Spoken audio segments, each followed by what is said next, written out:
So, this part of reinvention is interesting to me. It's not just an external issue that it's not just with you and your customers. There's an internal issue. You have to get your whole team on board, and you have a whole group of franchisees on board that have to embrace these big changes that were happening.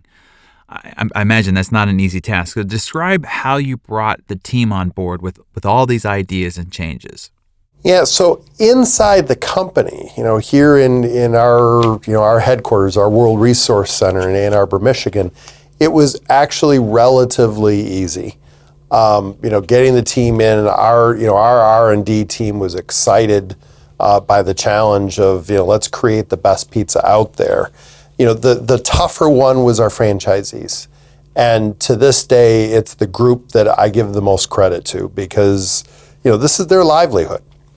This is a group of people who are paying their mortgages and their kids' college tuition and off of the earnings from their Domino's pizza store that they've invested in.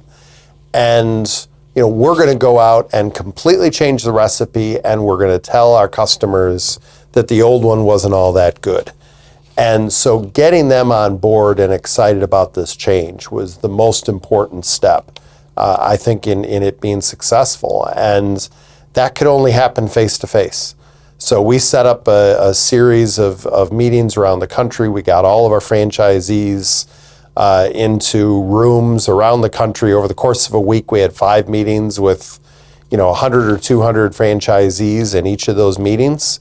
And we took them through what we were doing and why we were doing it, and showed them the new pizza and explained that yes, this new pizza actually costs more to make than the old one. And at the end of each of those days, we said, show of hands, who would make this change. And out of 1,000 franchisees, I think we had 12 or 13 say they would prefer to stay with the old pizza.